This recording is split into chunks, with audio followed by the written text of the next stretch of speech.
Hey, happy Wednesday, everyone. Hope you are doing well. It is a beautiful middle of the weekday, middle of summer. Things looking really nice outside. A little warm here in San Diego, but not as bad as other places, I guess. And I hope you are having an amazing day. This is In the Raw, unscripted, unpracticed, unedited conversation. And you've probably heard this verse, this portion of the Bible at some point. If you have gone to church, or maybe talking to somebody, or listening to a podcast, or even preaching, or a Bible study, or even if you're not, let's say, a devout Christian, or you're not a practicing Christian, you might have heard it somewhere or seen it somewhere. And it's found in Jeremiah. It's very popular. Jeremiah chapter 29, verse 11, and it says, "For I know the plans I have for you, declares the Lord, plans to prosper you and not to harm you, plans to give you hope and a future." And this is a verse that we normally use, we read, we hear when we are uncertain of what's going to happen in the future. When we are uncertain, we're not too sure what the future may hold. When we are trying to make a decision, when we are trying to figure out what to do in our life, whether it's the near future or the long term, and sometimes we don't know, we don't have clarity, and so we go to a verse like this and we say, this gives me assurance, because it says, God says, "I know the plans I have for you, and plans to prosper you, not to harm you, plans to give you hope and a future." But we need to read in context what gave Jeremiah, or what gave God, I should say, speaking through Jeremiah. How did he arrive at writing and saying this? And so here's the context. The people of Israel had been taken out of Jerusalem and taken as captives to Babylon, and they were in exile, including the king and all the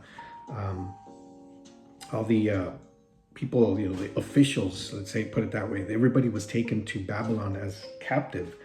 And so, of course, when something like that happens, when you're taken hostage, and you're taken against your will to another country or another place, there's a lot of uncertainty. Of course, there's a lot of worry, and a lot of unknowns. And so God spoke to Jeremiah and says, "Write this to the people of Israel, to the people of Jerusalem."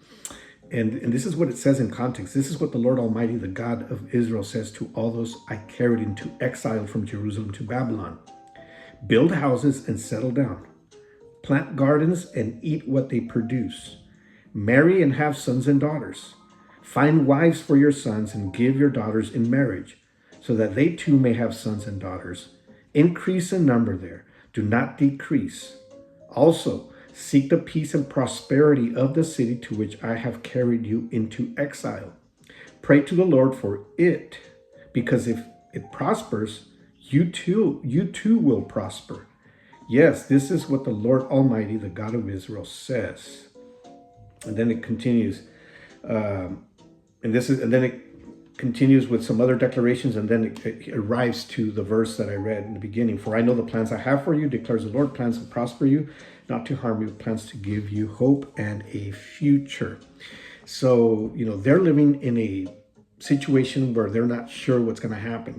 They've been taken hostage. But God tells them, "You know what? You're living in the middle of adversity. You're living in the middle of uncertainty. You're living in the middle of hostility. But I want you to live as nothing is happening," is basically what he's saying. Go ahead and build houses and settle down. Plant gardens, eat what the gardens produce. Marry your sons and daughters. Find wives for your sons, and give your daughters in marriage. And make sure that you guys increase in numbers. And very important, seek the peace and prosperity of the city, because if the city prospers, then you will also prosper, right? And so, he is saying, even though you're living in adversity, you're surrounded by uncertainty and hostility even, I want you to live as nothing happens. And this is something that applies to today. I mean, we're living in times that are not certain. I mean, politically speaking, we don't know what's going to happen in our country. In other countries as well, there's a lot of political turmoil, a lot of things that are happening around us. Wars going on, and people are, so, a lot of a lot of polarization. People are polarized, and people are divided, and there's a lot of uncertainty. We're living in times where also as the Bible calls it too, the things that are bad are called good, the things that are good are called bad. And I know that's a matter of your opinion, and that's a matter of, and I respect that. But there's a lot of things that are being called bad that are good, and things that are bad are being called good. And I know that you know what I mean. And there's a lot of that, and somebody that's lived as long as I have, nearly 60 years. I've seen, how it was before, and things have definitely changed. And so there's a lot of uncertainty, but God is calling us to live among all of this, and to prosper, and to, build establish ourselves, build our houses or homes, and establish ourselves, and do everything as if nothing is happening. Not that we're ignoring any of that. That's not what he's saying. But what he's saying is, live as if nothing is happening, even though it is happening, but have that attitude, because I know the plans I have for you. And that is so fulfilling to our lives. That is so heartwarming, right? I know the plans I have for you. And my plans are nothing less than to prosper you and not to harm you.